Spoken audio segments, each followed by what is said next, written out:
Anger over asylum. Rudd faces an uphill struggle in the Blue Mountains as Abbott brings out the big guns. He will go down as the great architect of the destruction of a safe border protection policy. It's simply codswallop to try and win some votes. Up in smoke, the former climate change minister quits politics altogether, leaving Rudd to deal with another resignation. African arrival, the US and South African presidents prepare to meet. And the US tells diplomatic staff to leave the country as Egyptian protests turn ugly. From SBS, this is World News Australia. Good evening, I'm Lee Lin Chin and welcome to Saturday's programme. Also tonight, we're live in Corsica with the start of the Tour de France just hours away. And we hear from Cadel Evans, who is ready to lead an 11-man Australian challenge. But first tonight, former Climate Change Minister Greg Combet has announced he's quitting politics. His decision came as Kevin Rudd spent the day drumming up Labour support, even though the election date is still up in the air. Meantime, the Liberal Party officially launched its campaign with a blast from the past in personality as well as policy. Rain, hail or shine, there's no stopping comeback Kevin. Welcome back. It's good to be here. The Prime Minister threw support today behind several marginal Sydney seats. And I'm Susan, so I'm the candidate you have to vote for. A Reachtel poll shows his return is heralding new hope, a turnaround of about 10% for Bill Shorten and Anna Burke, Jason Clare and Chris Bowen, as another hangs his hat up for good. My reasons are personal, Greg Combet said, not attributable to the leadership change, although this provided a catalyst. And if you think you're going to get back in, you've got another thing coming. An election is certainly looming, even though there's still no date. We will determine that based on all the necessary criteria, and we'll act according to the Constitution. Tony Abbott today preached to the converted at a party rally in Melbourne. Vote for us because we will govern in the national interest. There was Kevin comedy. I've seen all the versions of Kevin. Kokoda Kevin. And I apologise to the Australian people. I should have drowned him when I had a chance in the mountains. And a new take on a time warp. When he said, don't lurch to the left on boats. And he said to his party, don't lurch to the right on boats. John Howard took away the people smugglers business model Tony Abbott lauded, while Kevin Rudd gave it back. He rolled out the Rudd carpet. Let's roll it up. Let's take it away. We will stop the boats. We will stop the boats. Again, the PM was accused of recklessness for warning of a conflict with Indonesia if Howard-era policy returns. What the current Prime Minister of Australia has done to that relationship over the last 2 days is absolutely disgraceful. Number one, what happens when a boat sinks? And number two, what happens if the Indonesians push the boat back? He hasn't answered either of those things. Questions perhaps the Indonesians will help with when Kevin Rudd travels to Jakarta next week. Marion Ives, World News Australia. Just a short distance from where Kevin Rudd was campaigning, a sombre ceremony was taking place as the body of the latest Australian soldier killed in Afghanistan was returned home. A ramp ceremony for Corporal Cameron Baird was held late this afternoon at the Richmond Air Base near Sydney. Corporal Baird was killed in a gun battle with insurgents in southern Afghanistan earlier this month. A landmark meeting will take place in the next few hours between US President Barack Obama and South African President Jacob Zuma. In the last hour, the White House has announced that Barack Obama and his wife Michelle will also meet privately with the Mandela family, but they will not visit Madiba in hospital. SBS's Anton Enos is live for us in Johannesburg tonight. Anton, hello. What will be on the agenda for that meeting between the two presidents? Hi, Lee Lin. Well, first of all, the good news is that Nelson Mandela remains unchanged. He is critical but stable. Plenty to talk about, of course, between the two governments. South Africa is by far the most industrialized nation on this continent and the most important trading partner for the United States. Some 600 US companies operate in South Africa. But I would suggest that development aid would probably be high on the agenda. The United States, of course, pours a lot of money into the fight against HIV and into reconstruction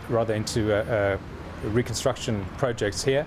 The United States is leaning towards saying, well, we're going to pull that back because of progress made in South Africa in the past 20 years. South Africa, of course, arguing that there's still plenty to do.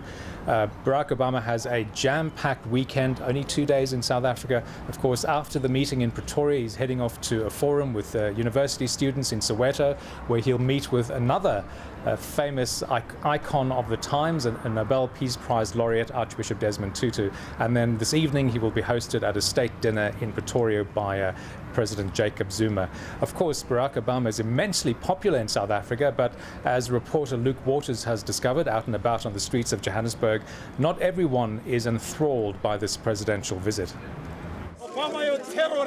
The Stars and Stripes smoulders as the mob gathers momentum.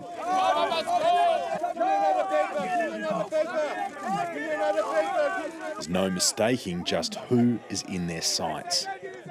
This protest took place in the same district as the hospital where former South African President Nelson Mandela is undergoing treatment, prompting inevitable comparisons. Mandela would condemn drone attacks, civilian deaths. He cannot be Mandela's hero. There's a lot for Mr. Barack Obama to learn about leadership. Maybe he needs to be imprisoned for 27 years, so his realization will come as what a true leader when he claims to be the leader of the world. The so-called No Obama demonstrations draw on a range of advocacy groups, including Muslim activists and South African Trade Union Umbrella Group, which represents more than 2 million workers. We are not opposed to Obama per se, but to the US foreign policy, which we believe he is also driving as diligently as his predecessors have done. Objections range from drone use to international trade policy and what they describe as support for dictatorial regimes. It's propping up of the occupation of Palestine by the apartheid state of Israel. We have seen also the propping up of the Saudi regime, Kuwait and Qatar, who are responsible for dictatorial policies in the Middle East. Some describe the street gatherings as undignified and untimely. More rallies are planned. There's a clear message from the South African government that any protests must remain peaceful. But the street rallies and anti-Obama sentiment underscore the fragmented nature of South Africa's enduring ruling alliance. The same government that is hosting Barack Obama also has some of its supporters out in the streets protesting against him. South Africa, Luke Waters, World News Australia. Anton, back to the question of Nelson Mandela's health. You said he's improving slightly. What exactly are we hearing tonight? Well, the condition hasn't changed in 2 days. So we do know that there has been a slight improvement. You may remember last Sunday he went from serious to critical. The president then cancelled a visit to Mozambique because we thought that a big announcement was imminent. That didn't materialise, and what we now know is that there has been a slight improvement. There's also been a great deal of criticism from the Mandela family about the intense media focus on the hospital in Pretoria, like a bunch of vultures, as one Mandela clan member described it. Well, yesterday afternoon, Winnie Madikizela Mandela, the ex-wife of the former Prime Minister, the former president here, came out and spoke to the media and in fact adopted a much more conciliatory tone. She thanked the international community for its attention in this matter and apologised for some of the bitter tone taken by members of the family. She also gave us her view on what she knows as an insider on Nelson Mandela's health status. From what he was a few days ago, there is great improvement, but clinically he is still unwell. So a very big weekend for South Africa, of course, mixed emotions, a big buzz around the arrival of Michelle and Barack Obama, but at the same time, a big watch on that hospital in Pretoria to see what's happening to Nelson Mandela. Lee Lin. SBS's Anton Enos in Johannesburg. Thank you very much, Anton. At least 3 people, including 1 American, are dead following riots between supporters and opponents of Egypt's President Mohamed Morsi. Rallies were staged in several cities, most peacefully, but the large gathering in the port city of Alexandria quickly descended into violence. Tomorrow is the first anniversary of Mohamed Morsi's inauguration. Opposition groups had planned to mark the day with mass protests. This was not planned. Tensions boiled over in the country's second city, Alexandria, as pro- and anti-government supporters clashed. The headquarters of the ruling Muslim Brotherhood was attacked and set ablaze. 3 people were killed, one of them an American, believed to have been an onlooker.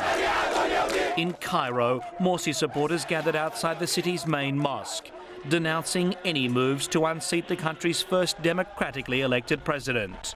We are here today to support the elected president, Dr. Mohamed Morsi, and to prevent any trial to get out the regime.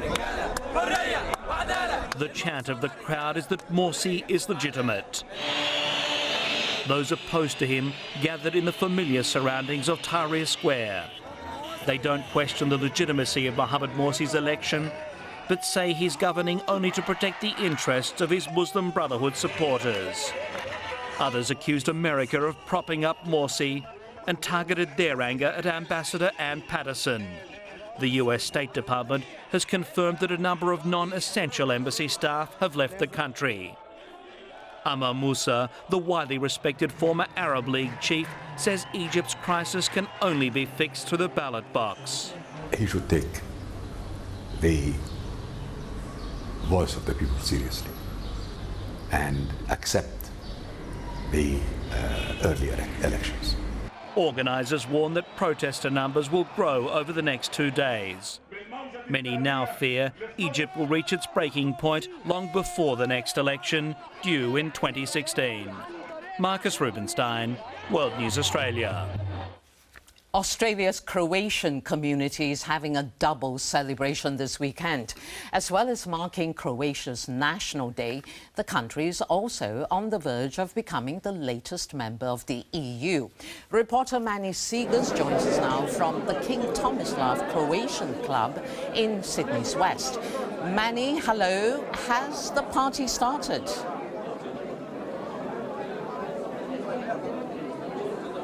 Yes, it has, Lee Lin. As you can probably hear behind me, the festivities are well underway. There are dancers here, as well as delegates gathered at the King Tom Club here in Western Sydney. As you mentioned, it's a double celebration tonight. On June 25th in 1991, Croatia set the wheels in motion to eventually declare itself independent from Yugoslavia. And now, just a little over 2 decades later, they're just about to become the latest members of the European Union. Now, this means a lot of negotiations on Croatia's part. And to discuss that just a little bit further is Croatia's Consul General based here in Sydney, Ms. Mirjana Piskalic. Ms. Piskalic, thank you very much for joining me tonight. If I could start by asking, how is Australia's Croatian community looking forward to this event? Well, in every group you've got enthusiasts. When you have a change, enthusiasts are always enthusiastic, and the major part is sort of cautious to see what's going to happen. I think that after we had the first good experience of joining the EU, that everybody will realise that it was for the good of the country. Now, this is obviously a very trying time for the European Union. The euro is down and unemployment is quite high in some countries. This is obviously a concern for Croatia heading in. Well, both European Union and Croatia are facing difficulties now, and the whole world is shaking. But in a way, we're going to look to find solve the problems together then. And just quickly, also Serbia has the EU has announced that Serbia is currently in talks to also be included in the EU eventually. What's Croatia's reaction to that? Well, that whole region, Serbia, Bosnia, Montenegro, Kosovo, that's our market, and that is the main purpose of the European Union, is a common market. So, and to have a stable country, you want a stable neighbourhood. So it is in our interest to have those neighbouring countries that we're trading already with to accept and obey the same rules which European Union is giving. In that sense, yes, it is our interest of all these countries, including Serbia, to enter the EU. Okay. Mirjana, thank you very much for your time, and enjoy the rest of the night's festivities. And we will have further coverage of Croatia's inclusion in the European Union in the coming days. Lee Lin? Looking forward to it. Manny, thank you very much. Manny Seegers was in Western Sydney. Stay with us here on World News Australia. Still to come tonight, as gay Americans say "I do" following the lifting of a marriage ban, we profile the woman who helped make it happen. Shortly, why two's company but three isn't a crowd when it comes to having a baby. And later, the 9-hour nightmare, an exam that makes and breaks Chinese university hopefuls.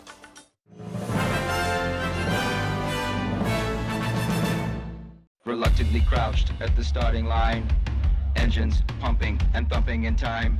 The green light flashes, the flags go up, churning and burning, they yearn for the cup. They deftly maneuver and muscle for rank, fuel burning fast on an empty tank.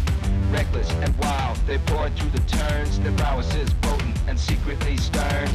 Cracked on the border. He's going the distance, he's going for speed. Has he got it? Shit's all alone in its own. Mark Cavendish gets it on the line. Racing and pacing and fighting the course. He's fighting on his horse. He's going the distance. Who's going to win the yellow?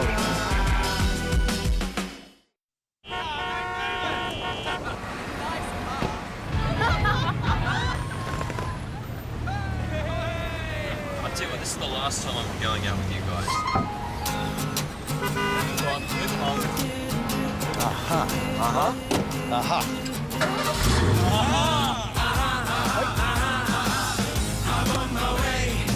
Nobody gets you on your way like the NRMA.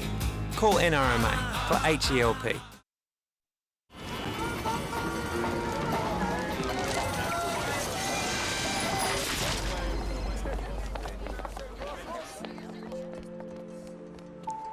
Imagine that peace of mind begins with comfort, the comfort of Stressless. To celebrate the 20th anniversary of the Stressless sofa concept, our entire range is now on sale. Take the comfort test today. Visit stressless.com.au.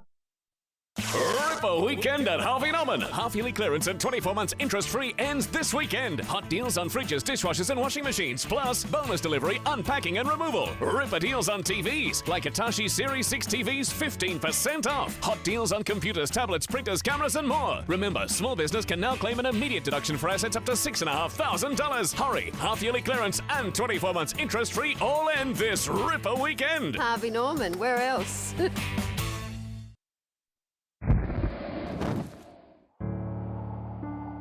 For as long as we can remember, it's been man against the elements. Elements that can threaten are the very same that create life and give us energy. An energy to change the way we live. It's the power of natural gas, a warmth that embraces every part of your life. Warmer winters, naturally. On Inside, trouble in Turkey. How stable is the Middle East's star performer? And I just didn't understand why so much police violence was kind of directed against us. Inside, Tuesday 8:30.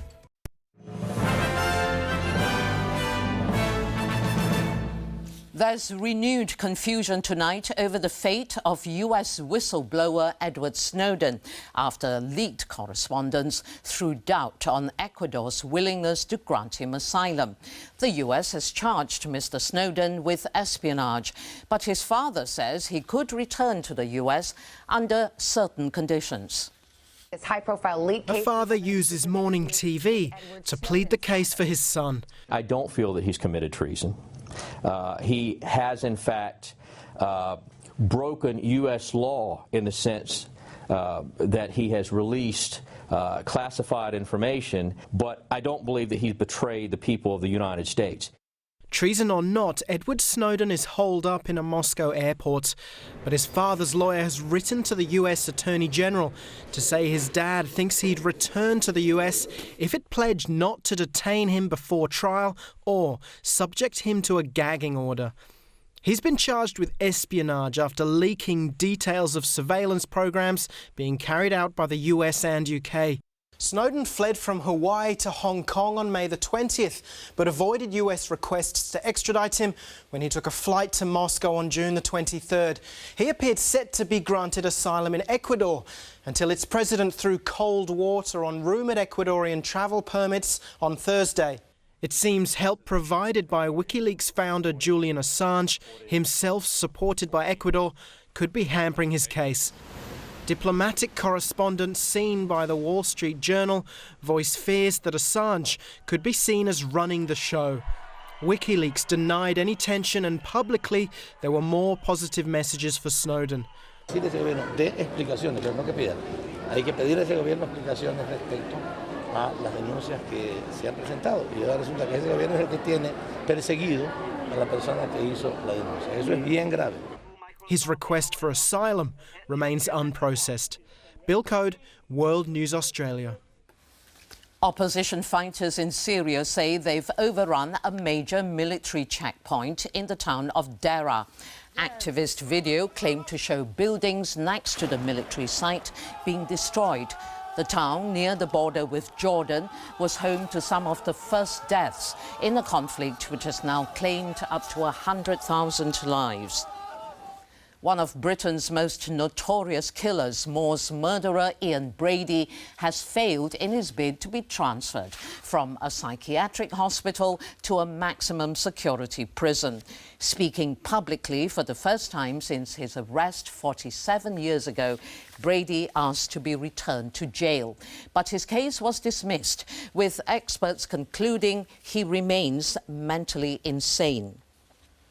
Oscar Pistorius has returned to training for the first time since the killing of his girlfriend, Reeva Steenkamp. Currently on bail, the six-time Paralympic gold medalist faces a murder trial later this year. If found guilty of premeditated murder, he'll serve a life sentence. And on the eve of the 100th edition of the Tour de France, Lance Armstrong has enraged race organisers with a frank interview. Armstrong claimed it is impossible to win the Tour without taking drugs and suggested there was a culture of doping endemic in the sport. And later in the programme, we'll preview the Tour de France, with the final countdown now underway to its start. SBS cycling correspondent Mike Tomalaris will be reporting live from Corsica. More than 500 people have travelled to Arnhem Land for tomorrow's state memorial for Mr. Yunupingu, the former singer of Yothu The service for the former Australian of the Year is taking place at the site of the Gama Festival, which Mr. Yunupingu was instrumental in starting. There'll be full coverage on NITV from 11:30 a.m. Eastern Time tomorrow, as well as in tomorrow evening's edition of World News Australia. Samoa Air claimed a world first last year when it started charging its passengers by their body weight. Now it's launching an extra-large seating service for those over 130 kilograms. The airline says its concern is to look after its larger customers, but that hasn't stopped criticism over the new policy. It's a big issue that Samoa Air says it's solved, throwing away the notion of one size fits all for its passengers. We can fit two fairly large people in there, heavy people in there, and it's comfortable for both. The airline has extended rows by around 30 centimetres to give people who weigh more than 130 kilograms more room. Earlier this year, Samoa Air introduced a pay-as-you-weigh booking system that requires passengers to declare their weight so a fare per kilogram can be calculated. That was kind of crazy when I heard about jump on the scale. I was like, what? Jump on the scale, but it's all good. it's not that bad. Samoa Air says extra fuel costs and safety concerns for their fleet of small planes are the reason behind the policy.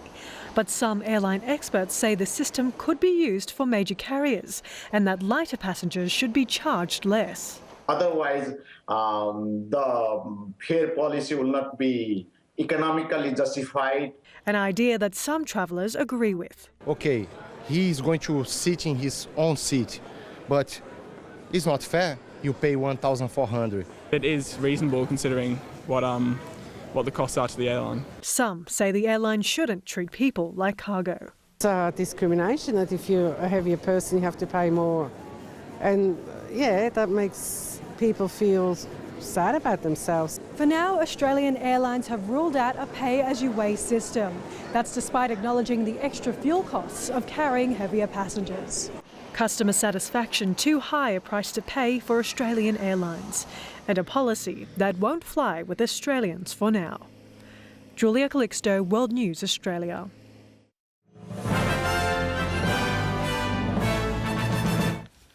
A lesbian couple who spearheaded a fight for same-sex marriage in California has become the first to tie the knot there, hours after a ban was lifted. Christine Perry and Sandy Steer exchanged vows in San Francisco City Hall after news of the unexpectedly early court decision broke. It follows a landmark U.S. Supreme Court ruling. The marriage comes just days after the Defense of Marriage Act was struck down in a legal ruling. Edie Windsor sued the U.S. federal government after she was charged more than $360,000 in taxes on the estate she inherited from her spouse, who died in 2009. The demure octogenarian has become an immediate icon in the fight for marriage equality. She is the high-spirited, joy-filled proof that anyone can rise up and change history. An 84-year-old trailblazer, Edie Windsor, who grew up in Philadelphia, her father owned an ice cream shop. As a young girl, she looked like a classic pin-up, but had a secret inside. She was working at IBM. We lunched together, we drank together after work, okay, and the thing is, I never went to the wine tastings on the weekend because I was queer. And then everybody's was with dates, and I was not about to admit that. She says she tried to be straight, even got married for a year, then divorced, and then one night met a woman named Thea Spire, the daughter of a wealthy Dutch immigrant. They began to dance and never stopped. We danced the whole night through, as the song goes, such that at the end of it, Edie had danced a hole through the bottom of her stockings. They lived their secret life inside Greenwich Village. In 1963, when the world outside was living the idea that true love was only straight, like Frankie and Annette. Love is a million things, and it's like the word marriage. Okay, it's magical. Even if you're too afraid to wear a ring. Instead, she had a circle pin. And it was only late that Edie Windsor says she began to understand that life in secret is life denied, that truth is freedom, even if you're 79. I never told the truth till 5 years ago when I finally told the truth. At some point, somebody came out and said I'm gay, and which gave a couple more people, the guts to do it. Finally, ready to tell the world the story of their 42 years together. Years of adventure, years of laughter, and devotion. Edie was a caregiver when Thea was diagnosed with multiple sclerosis. We are gathered together today. They married 2 years before Thea died. Congratulations. And their story would earn that victory in the Supreme Court.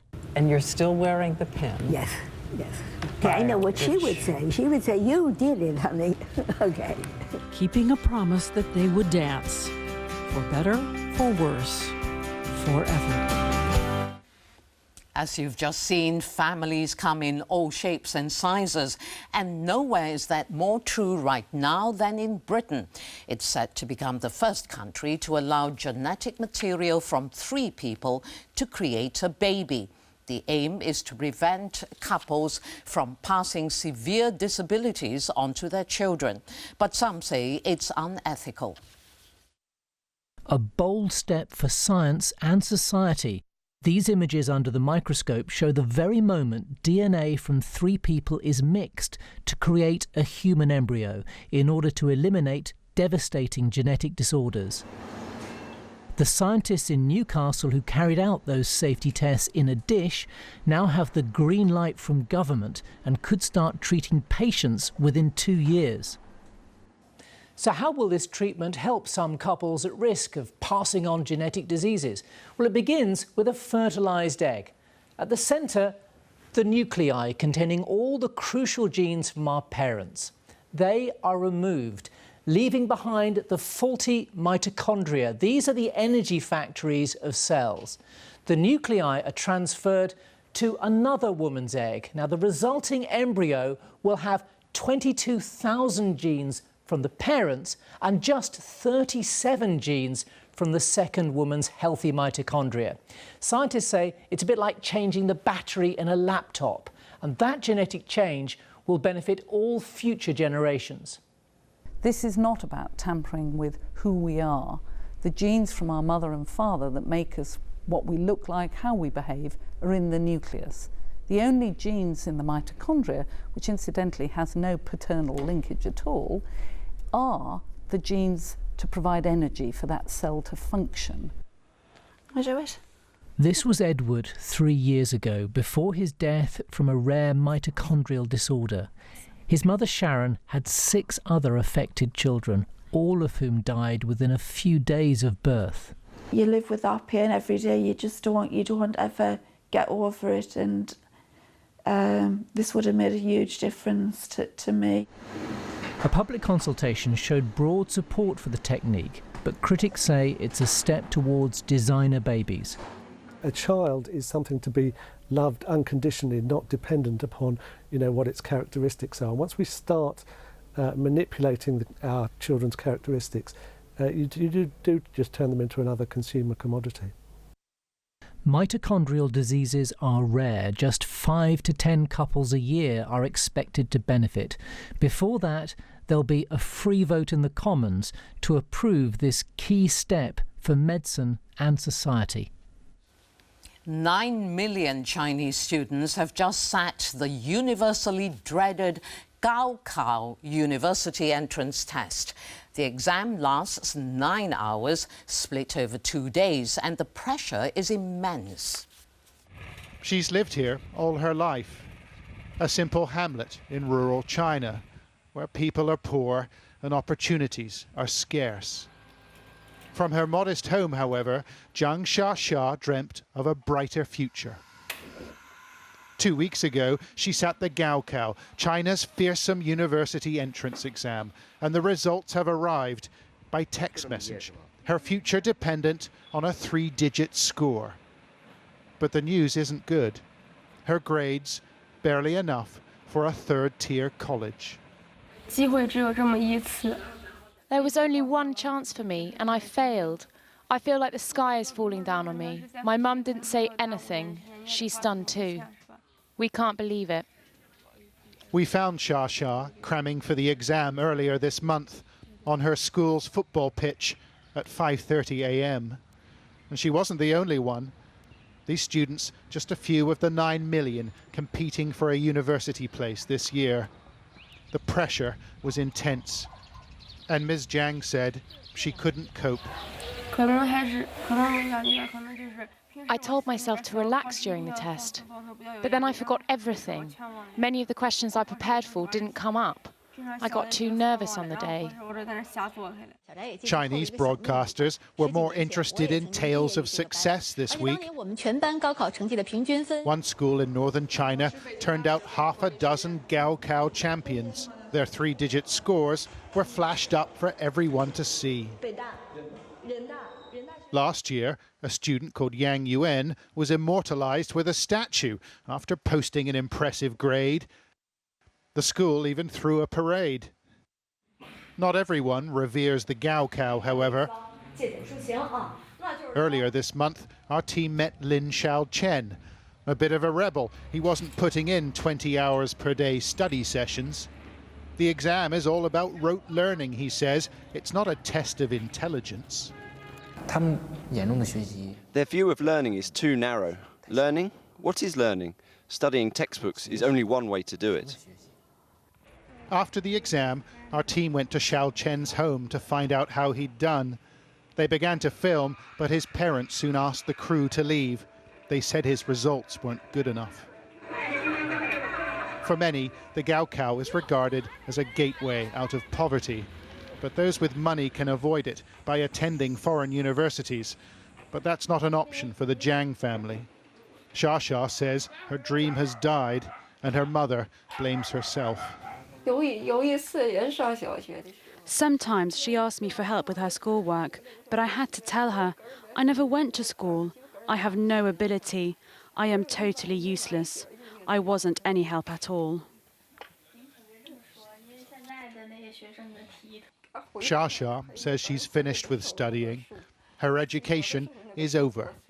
It's time to get a job, she adds, and help out her family. To finance news, and there's a change at the top of one of the UK's major financial institutions. Canadian Mark Carney is the Bank of England's first foreign governor in its 300-year history. Carney, who led the Bank of Canada, replaces Mervyn King. To the figures, and Wall Street's Dow tumbled following some disappointing corporate earnings data and a decline in regional manufacturing activity. Mariana Rudan is coming up next with All Today Sports News and some light-hearted fun before the cruel mountain stages. Riders finalise their preparations for the Tour de France. And second seed Andy Murray is still yet to lose a set as he moves smoothly into the fourth round at Wimbledon.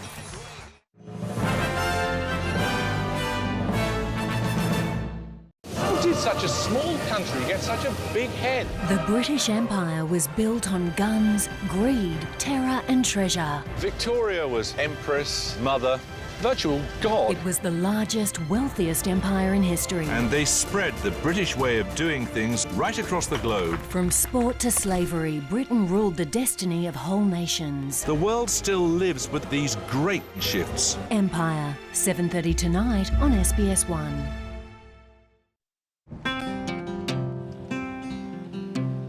Sometimes you want your world to change. I'll be by your side. You got a good friend that you can always find. It's alright.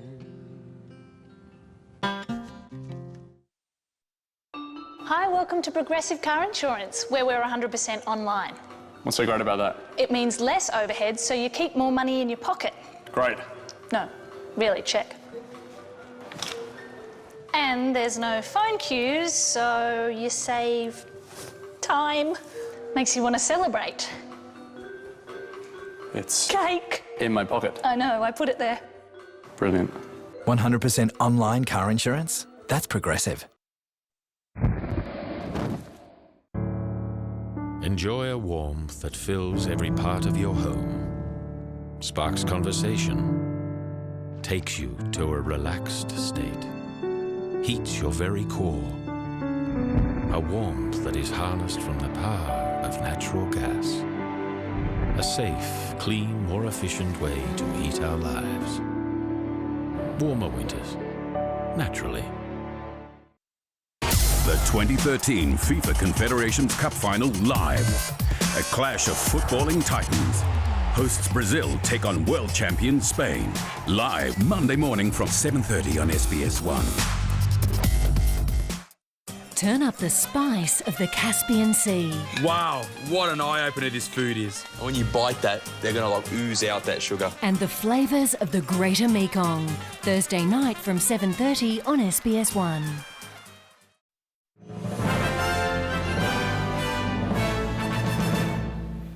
Good evening. The 100th edition of the world's greatest cycle race, the Tour de France, begins in just a few hours' time on the Mediterranean island of Corsica, with 198 riders from 22 teams setting out on a 3-week marathon journey. 11 Australians will be competing, including Cadel Evans, winner of the 2011 race. And SBS reporter Michael Tomalaris will be following all the action all the way for World News Australia. Cadel Evans arrives as a former Tour de France winner but doesn't feel the pressures of his more fancied rivals. Seems 2 years since I won. Everyone seemed to have forgotten about me as a tour rider, so no one's looking at me. It's great. Evans' success this year will rely on reliability. 6 of the 8 teammates which carried Australia's only tour winner to overall victory 2 years ago have again been selected. Each knows their individual role in the BMC team. If we have a guy capable of winning this race, it's going to be him and not me. Well, those guys, they know exactly what to do, and they've been through the process, and when you've won it once, it makes a big difference. The pressures of success cannot be underestimated for Orica Green Edge. The honeymoon period is over for the Australian licensed squad. A stage win on French roads in the next 3 weeks is paramount. But not so for Adelaide rookie Rowan Dennis. He's unpacked his bags and is ready to make a debut appearance. It's when you let emotions get involved with races that 99% of the time it doesn't seem to work well. So yeah, I don't think it's probably the best way to go about it.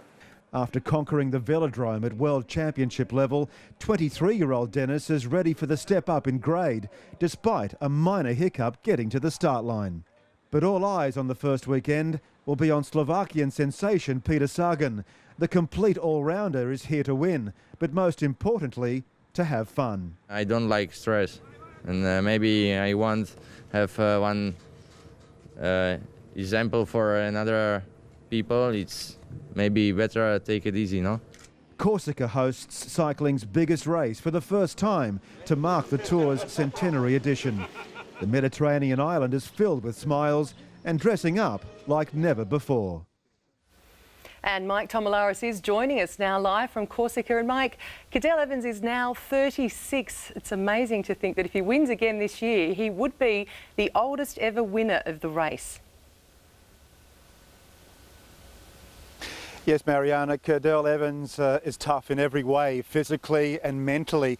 And to think that he finished third overall at the Giro d'Italia, the Tour of Italy, just 4 weeks ago, well, that was remarkable in itself. Watch out for Cadel. He's got a good team around him. He is confident without being overly confident, but he knows exactly what to do, of course, to win the Tour de France. Now, Tomo, apart from Cadel, I know you'll be closely watching another Australian rider, Richie Porte. Would I be right? Yeah, Richie Porte, he I think represents the next generation of Australians who can win Grand Tours like the Tour de France. Cadel Evans, well, the era is ending very, very soon, and Richie at 28, 29 years of age, he will deputise for Chris Froome at Team Sky. And, you know, if things go pear-shaped for Froome, well, then Richie Porte really has the capabilities and the talent to step up and assume team leadership. And who knows, he might be the man this year to take the yellow jersey in Paris. It'll be interesting to watch. And we know Chris Froome and Alberto Contador are hotly favoured. Is there one other rider that you could think of that could upset them? Well, there are 2 riders, Mariana, that I've got in my eye on, and they include Ryder Hesjedal, the Canadian, and he won the Tour of Italy last year. He represents the wave of English-speaking cyclists that are dominating races like the Tour de France. And you've also got the Spaniard, Joaquim Rodriguez from Katusha. He has finished in the top 5 and 10 more times than he cares to remember in Grand Tours. And I think it's time that the Spaniard, I think he thinks that it's time for him to step up. We'll have to wait and see. Either way, the sun is out and our coverage, well, it's going to be sensational. It starts very soon. It certainly is. Can't wait for it. Thanks, Mike. We'll have to leave it there, but we look forward to seeing you again in just a few hours' time. So stage 1 tonight will cover 213 kilometres. The riders head south from Porto Vecchio before looping back into the coastal town and heading north on the eastern coast road to Bastia. A Category 4 hill should pose no significant problems on an otherwise a flat opening stage. Everything else points to a sprint finish. And our live coverage will start at 10 o'clock Eastern on SBS 1. As always, if you want any details on the riders or the course, simply go to the Cycling Central website. Well, a sellout crowd has packed Docklands Stadium tonight in Melbourne for the second test between the Wallabies and the British and Irish Lions. Not surprisingly, two former greats have identified Israel Folau as the X factor ahead of the Wallabies' must-win match.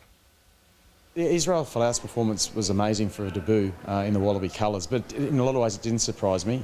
2 tries in the Lions is pretty special. The more as he touches the ball, you know, the more problems he's going to cause for the Lions. So the Lions have got to make sure they shut down his space. But you know, he's got all the skills, and look forward to you know, that battle in North and Folau. I don't think there'll be more than a converted score in it. Less than 5 points, I think, will be the differential, and I can see it going to Sydney, 1 apiece. Victory for the visitors will secure the Lions their first series success in 16 years, following their 1997 triumph in South Africa. In the NRL, the Tigers are aiming to maintain their mini resurgence with their 4th win in 5 matches in tonight's clash at Leichhardt against the Melbourne Storm. Last night, the Rabbitohs strengthened their grip at the top of the ladder in disposing of the Raiders.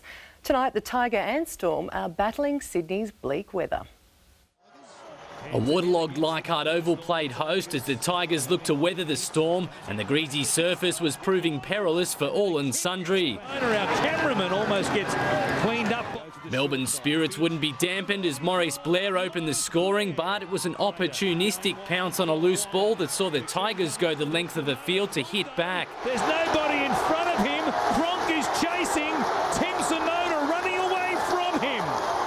Blake Ashford helping the home side end the first 40 on top. For the line, sliding towards it. Damp and dour conditions in Sydney last night saw Canberra adopt a conservative approach against competition heavyweight South Sydney. Right at home in the rain, though, was the Bunnies' English enforcer. Getting it back to Burgess. He might go all the way, Sam. He's over the line. Justin Hunt then made it 2 tries in quick succession for the hosts. Isaac Luke extending the lead to 14 at half-time. Yeah, you can't give him an inch. Origin rivals Greg Inglis and Nathan Merritt combined for the Rabbits' 4th after the break, and when Bryson Goodwin got in on the act, the result was assured. But the Bunnies still had time to delight in the deluge as Dylan Walker put the finishing touches on the try of the match. I think it was Peach that's gone on down and Walker puts it down. It's a try, he points to the crowd.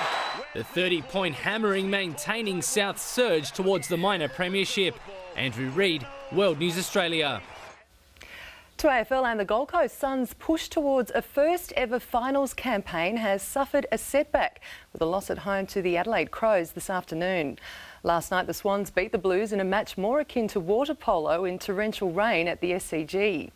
In the twilight match, Port Adelaide could be 2 games inside the 8 if they can defeat Collingwood. And on the Gold Coast, the Suns slipped away from the top 8 while Adelaide inch a little closer. A blow for Adelaide in the opening minute, with Brent Riley suffering a dislocated shoulder. Oh yeah, that's out. That is out. No such troubles for the Suns, who were kick-started by their brilliant captain. And try and get it to Ablett, who turns around and kicks a goal. They kicked 3 of the first 4 before Adelaide fought back. And Wright nails it. Here come the Crows. 4 in a row for the visitors, Matt Wright turning the game on its head. 2 goals in a minute from him, and the Crows have hit the front. Adelaide held a slim lead heading into the final term, but that was quickly extended. Van Berlo kicks the goal. The Crows, too good, staying in touch with the top 8. In Adelaide, the Power and the Pies ran through one banner, remembering former teammate John McCarthy, who died in Las Vegas last year. It's a crucial game, 7th versus 8th. Outside of the boot, bizarre. Port are in front, but Jamie Elliott might have taken the year's best specky. Huge leap over the top, can you believe it? Jamie Elliott with a huge fly. That could be the mark of the year. Last night, pouring rain greeted Sydney and Carlton, and the Swans adapted better, keeping the Blues goalless in the opening term, a performance which clearly displeased coach Mick Malthouse. Boom recruit Kurt Tippett, influential for the reigning premiers. So clean, wonderful for a big man. Puts it back, and he's kicked the goal we were talking about. Carlton fought hard, closing to within 7 points in the final term. It's a goal! Wow! But Sydney's wet weather expertise shone through to consolidate their top 6 spot. Glenn Osborne, World News Australia. Australia is out of the FIFA Under-20 World Cup after losing to host nation Turkey 2-1. The young Socceroos failed to go beyond the group stage for a fourth straight time and haven't won a match in the competition since 2003. Jamie McLaren had given Australia the lead in the 52nd minute, but Turkey midfielder Hakan Çalhanoğlu scored with a diagonal strike into the far corner. And then Okay Yokuslu added a 20-metre chip over Australia goalkeeper Paul Itzo to clinch the match 2-1. And a reminder, we have live coverage of the Confederations Cup final this Monday morning, and what a match is in store. Five-time World Cup winners Brazil versus the current World Cup champions Spain. And you'll see it all live right here from 7:30 a.m. Eastern. Andy Murray's flawless Wimbledon campaign has continued with another straight sets win over Spain's Tommy Robredo. In the women's draw, 2007 Wimbledon finalist Marion Bartoli cruised through in straight sets, while Flavia Pennetta came from a set down. French Open finalist David Ferrer advanced, while his countryman Tommy Robredo's campaign was ended by Andy Murray. Britain's biggest hope showed all the touch that has earned him the world #2 ranking, taking the first set 6-2 in just over half an hour. The home favourite's touch at the net helped him to 40 winners, but it was his opponent's unforced errors that proved telling. Robredo never threatened the Scot, who booked his place in the final 16. Murray is still yet to drop a set in the tournament. It'll be interesting to see if he takes it all the way. Again. This could very well be his year. It could be his year again. Thank you, Mariana. The weather is next, including hot, hot, hot. As the temperatures soar, flights are grounded across the United States.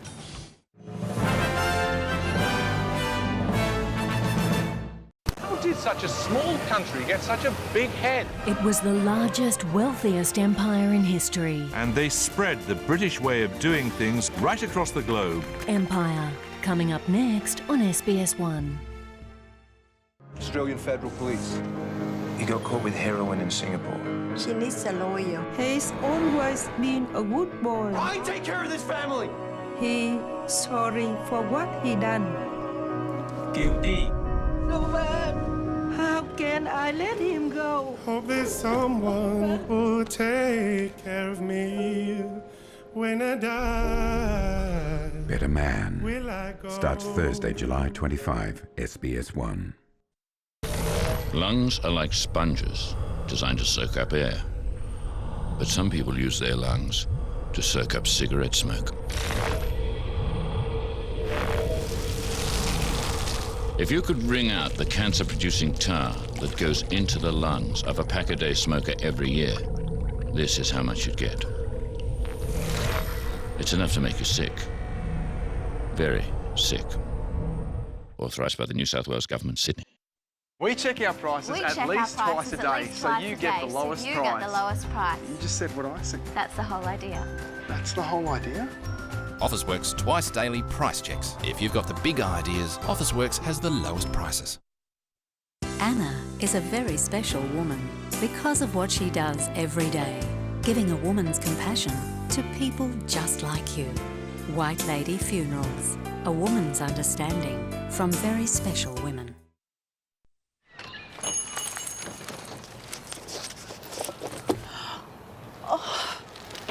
Coffee, boys?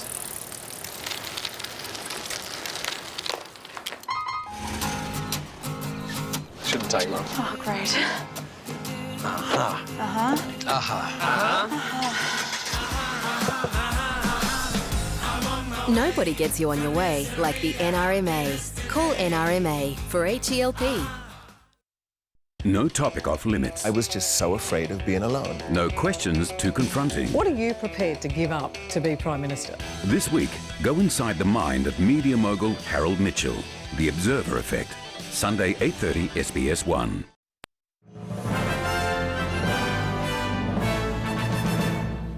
Parts of the United States are baking under an extended heat wave. In some states, temperatures could top 50 degrees this weekend, hot enough to ground some flights and to raise health concerns. Nice glasses, baby. In Las Vegas, Thank you very much. Elvis was on a roll. So was the sweat in 46-degree temperatures. That's hot, even for a city in the middle of the Nevada desert. An excessive heat warning is in effect. Records could be broken across much of the southwestern United States this weekend, trapped under a heat wave that just won't seem to go. You see the lifeguards just jumping in because they need to cool off. Make sure you stay in the closure so there's only one lane coming up, okay? That's raised concern for people working outdoors. I just try to follow the sun as it goes, and then I just adjust my closure to try to stay out the heat. Raised the fire danger and prompted an unusual warning in some places when it comes to the hot pavement. Don't go barefoot when it gets hot. You know, we'll see sometimes kids that'll get burns on the bottom of their feet because they're not realizing it. Take a look at this. Here are the normal highs in some of those areas we've been talking about, including Las Vegas, Nevada, Palm Springs, California, and Death Valley. And here are the projected temperatures over the weekend: 46, 47, and in Death Valley, 54 degrees. Planes at one Arizona flight school are grounded because it's too hot to fly. When it's 110, 115 degrees, the air is thinner. The thinner the air, the less lift on the airplane. Animals are also a concern. Zookeepers are using what they can, including frozen fish, to keep the main attractions cool. Scientists are keeping a close eye on Death Valley, already home to the hottest temperatures on the planet, expected to be just a few degrees shy of breaking a 100-year-old record. Greg Navarro, World News Australia.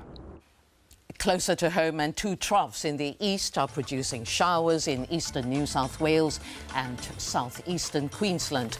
Another trough over northern Western Australia and the southern Northern Territory is causing patchy light rain. In the major centres, cloudy in Canberra and Melbourne with light showers for Sydney and Adelaide. Looking further afield, clear skies in Christchurch and Wellington. In Southeast Asia, thunderstorms for Bangkok and Singapore, rain too for Jakarta. Further north, overcast in Beijing and Tokyo, fine in Seoul, with drizzle in store for Shanghai. Heading west, fine for Beirut and Baghdad, some showers in Islamabad with thunderstorms in Delhi. To Europe, wet weather for Moscow and Istanbul, patchy cloud for Berlin but clear in Paris. In Africa, clear skies for Cairo and Casablanca, light falls in Nairobi with fog for Johannesburg.